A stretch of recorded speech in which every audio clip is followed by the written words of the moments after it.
was nothing, now it's gold and it's all on you. Alright, I just flipped the first pancake, and as you can see, it's a beautiful golden brown. Good morning, everybody, and welcome back to the kitchen of Good Food Made Better. Today I'm going to be showing you how I make my strawberry banana pancakes that are just a hit with not only my kids, but also the rest of my family. So if you're ready, I'm ready. Let's get breakfast started. I'm going to need 2 cups of flour. You're all sorry, that's my son in the background. You're also going to need 1/2 teaspoon of salt, 1/2 teaspoon of baking soda, 1 teaspoon of baking powder, 3 tablespoons of sugar, regular granulated sugar, 1/2 cup of cut strawberries, and 1/2 cup of cut bananas, 2 cups of cold milk, 2 eggs, and 4 tablespoons of melted butter, cooled. You want to make sure that it's cooled after you melt it. You don't want it to be super hot still. Alright, so to get started, we're going to be taking our flour. We're going to add our baking soda, our baking powder, and our salt to that. Also, we're going to need to add our sugar. This is what most people call a dry mix, and you want to go ahead and, mix it up. I already pre-sifted this flour with my fork. You want to make sure you do that so you don't have to worry about breaking up chunks of flour into your pancake batter. Now we're going to take our 2 cups of milk, tablespoons of butter to that, and then we are also going to add our 2 eggs. What? What's the matter?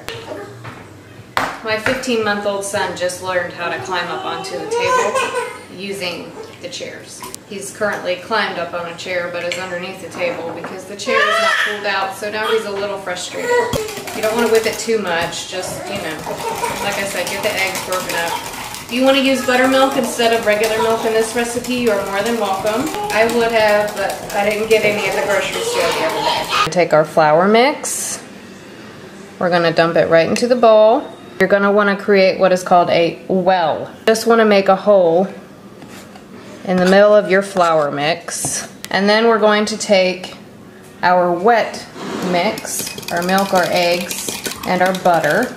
Pour that into the middle of the well. It will overflow a little bit, but that's alright. Use a spatula, stir it. You want to get it mixed, but you don't want to over-mix it, so don't go too vigorously. It will take a few minutes, so I'm going to go ahead and get this stirred, and then we're going to add our strawberries and our bananas, and then we'll be ready to put the batter into a skillet. Now we have our mix all mixed, our little batter. It smells so good already, and it doesn't even have the fruit in it. Do our fruit.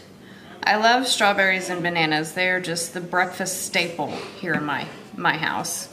My kids love all kinds of fruits for the most part. Grapes, oranges, apples, strawberries, bananas.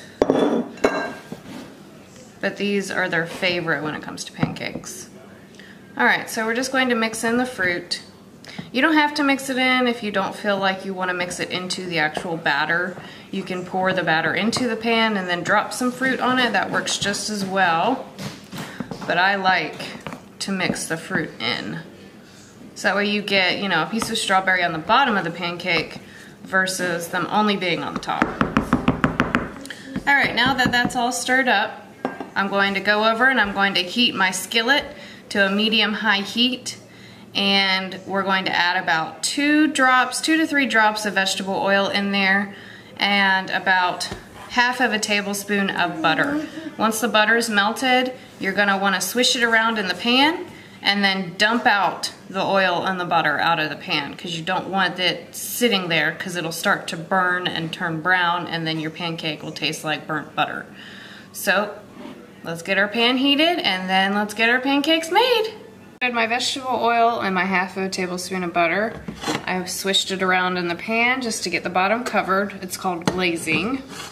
So that way they don't stick and it tastes a little bit better than using a non-cook spray. I dumped it out.